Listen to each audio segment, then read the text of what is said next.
So welcome back to the channel. We are proceeding with our exciting podcast.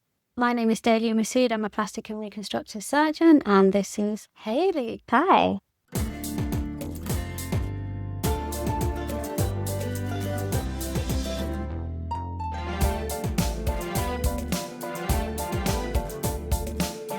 So today we are going to discuss skincare. And skincare in ladies that are, or patients that are kind of in their mid to late 30s, heading on into their 40s. I think this is the era or the age period that changes do happen in your face. Yeah. You're perimenopausal-ish.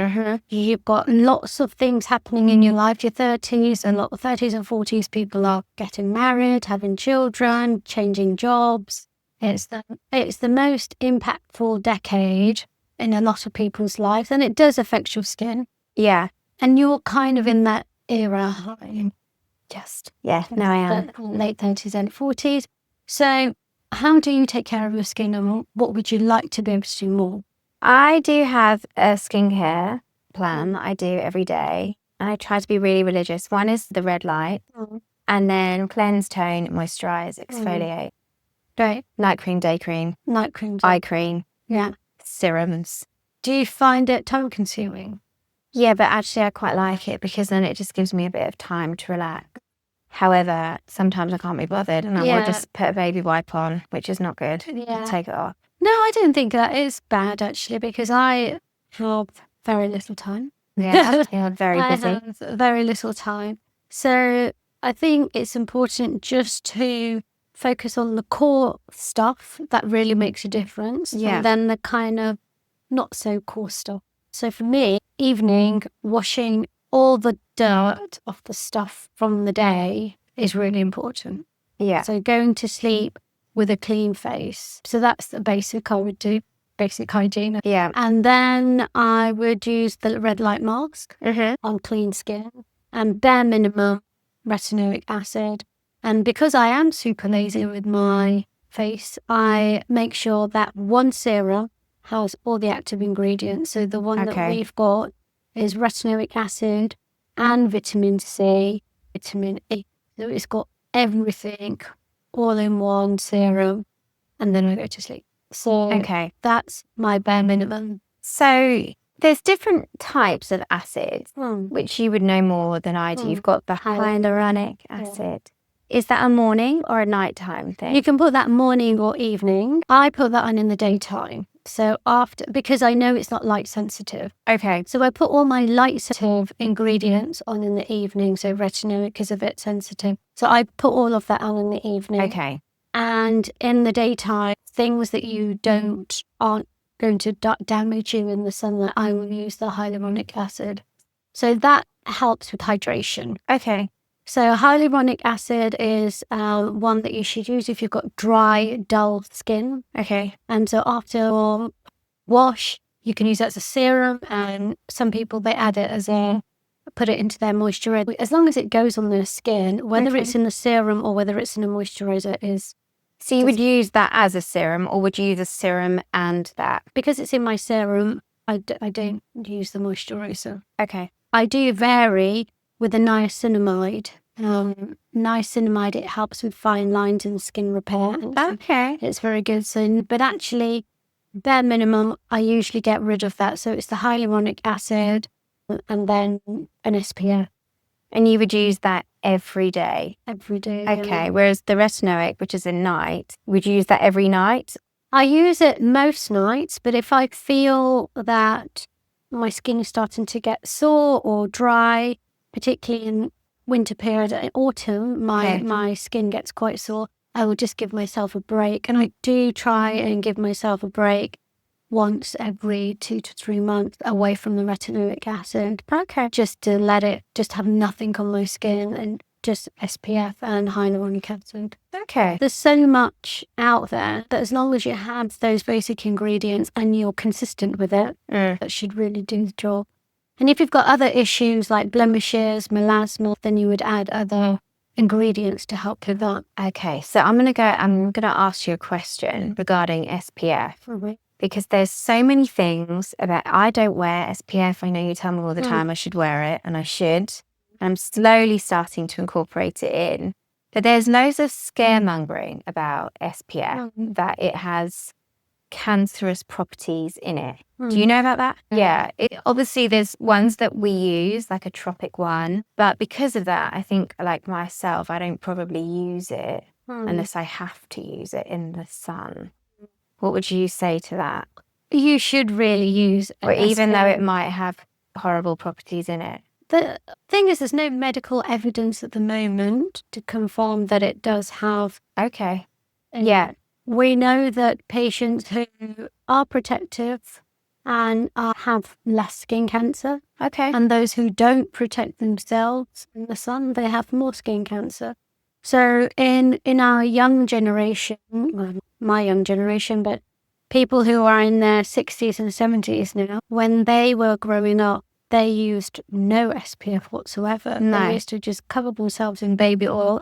But it was one of the things that our older generation did. And those people are now coming through. Okay. And because we are getting an older population, and an older population that grew up in an era where sunning yourself was the cool thing to do, we are now seeing an increase in skin cancer. Okay. So that's the evidence we have, that if you don't wear sun cream, you may not get skin cancer tomorrow or the day after, or even in the next few months, but you are more likely to get it when you're older because it's a cumulative lifetime effect. Okay. So, yeah, you will have people going around, I don't use SPF and I don't have cancer. Well, you're not going to get it yet, but, there is a significant chance that you're going to get it in the future. Particularly if you've got fair skin and you don't have that melanin protection. Does that be me? No. Okay. What is it that you've read the study? What puts you off? Is it just just because of the nasty ingredients? But then equally, I know I contradict myself because half the stuff I use on my face, I don't even know what it is anyway. But it's just, I think I probably read somewhere that it has castler, whatever the hell you say, in it, which then puts me completely off. Puts you off, yeah. And do you put it on your kids? When we're on holiday, but if going to school, no. Okay, fine. No. But I will generally keep them out of the sun if we go somewhere. But that is a very important thing you say about that with the kids, because I don't think a lot of parents do, apart from when you're on holiday or you're going to be really exposed to sun, then yeah, but on a day when it's like this, I wouldn't think to put suntan lotion when it's cloudy and they're going to school. Yeah. But maybe I should now. I didn't really think about it. We would recommend sun cream certainly in midday heat. Yeah. I know it's difficult with kids, but if you just do they put any moisturiser on their face? No. So, it would be a good idea to, particularly if they are running around in high heat sun and midday sun. It's just midday sun. I think but on a September day like today, where it's overcast, I wouldn't. You wouldn't? No. Yeah. But maybe I should. Is this something we should do every day? I recommend it. It teaches the kids habit. Okay. It's like brushing you have to brush your teeth every day, but it's like a lot of things. If you just teach them that habit, and we know it doesn't cause any harm, it's worth doing long term, particularly if they've got very fair skin and fair hair. Yeah, because I think something came up in the press recently about Samantha Fairs, and she got really trolled online because she doesn't put any sun cream on her kids. But I think it was for the same sort of reason, as in she didn't like what was in it, and as long as she keeps the kids out of the sun when it's really hot, I think she felt, don't quote me on this, but I think she felt a little bit of sun on the skin without any protection, it does you good. Yeah. Yeah. But, it was on. Okay. And lots of people got trolled, I think. Gwyneth Paltrow got trolled when she got her SPF on and she just put a tiny bit on, and okay. it's not very nice, but it is protective. And in terms of, it's difficult with kids. They're running around, getting them into a habit. So I get it, but it's important to get them into a habit in protection of skin. Even if it's, getting them to take care of their skin, whether it's SPF, whether it's maintaining, whether it's, all these kind of techniques I was taught when I was younger. Okay. So I never wore SPF because it wasn't a thing then, but my mum certainly taught me about moisturising and keeping hydrated and things like that. And that habit kind of builds up. which you'll never regret. No, I mean, my daughter's really into skincare, but the boys, absolutely not. No. It's bad enough trying to brush the hair in the morning, let alone skincare. Yeah. And in terms of outside the skincare, so we've talked about retinoic and vitamin C, niacinamide and hyaluronic. Outside that, in terms of surgical procedures and non-surgical procedures, is there anything that you're interested in or you would like to think about? Yeah, I think I didn't realize before that it is so important leading up to your surgeries to have your skincare ready, as in start training your skin before you have it. If you don't, what is the implications? Is there... Yeah, no, that's a really good question. You're spending so much money on a facelift. Yeah. Why are you doing all this other stuff because surely if you're paying that much money, you should just look great. Exactly. So a facelift is exactly that. It's a facelift. So as you age, everything drops and the surgery lifts it back up. As you age, you don't just drop your skin off your face. The reason why you look old is because the quality of your skin is dull, the plumpness is gone, you've got lots of patches on your skin. All these other aspects contribute to the aging face. Yeah. So if you just lift the face and don't address all those issues, you don't get maximum use of the surgery. Okay. You still will, the quality of your skin is not going to improve. The lines aren't going to be eliminated. The patches aren't going to go. All you're doing is lifting your face. Right.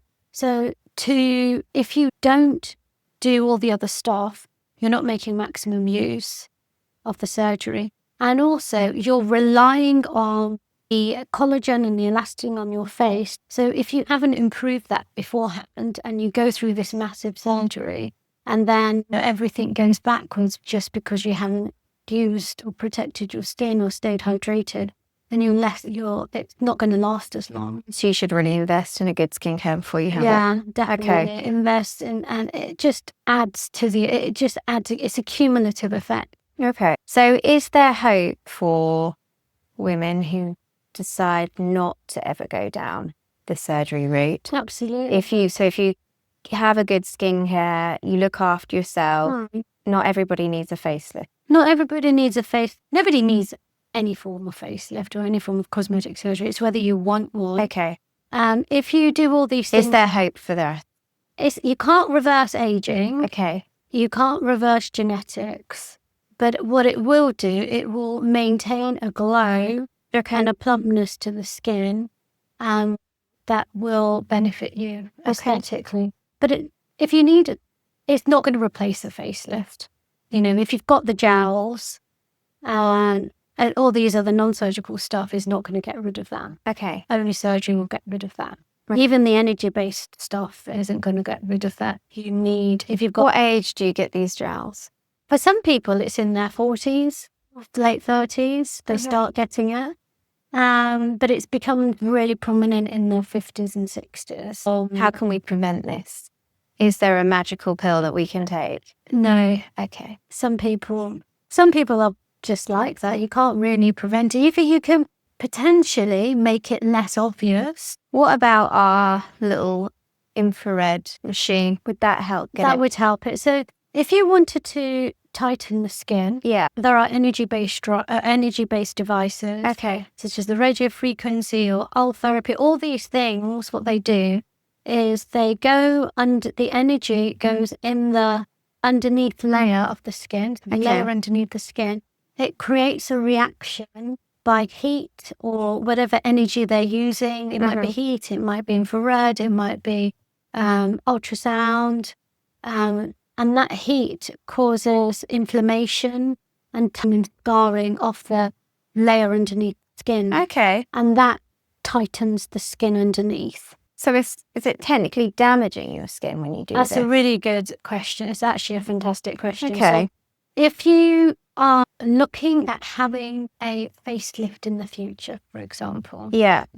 If you've had energy-based treatment on your face to tighten the skin, it makes the facelift a lot more difficult because you've already traumatized or damaged the layers of the skin.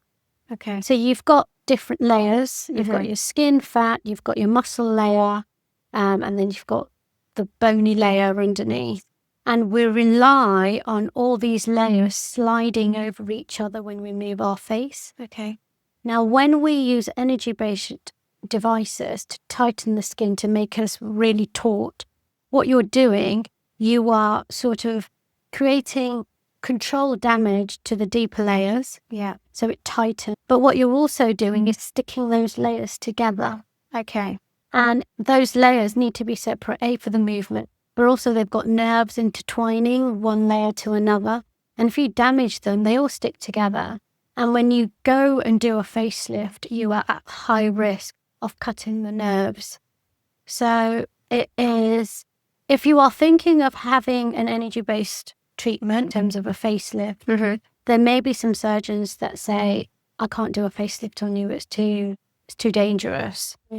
So if you want to rejuvenate the skin without burning your bridges for a facelift, things like the Retinol are good, light therapy, PRP, I would even say fat injection. Yeah. All the natural stuff that we use are good because we're not damaging the layer. And importantly, go to a plastic surgeon who understands the layers of the face and the anatomy of the face. So whatever you do, you're not burning your bridges for the future. Okay. Because if you just go to someone and they do all these various energy-based devices and give you this and that, you might look good now, but when things deteriorate in the future, all our options have been taken up.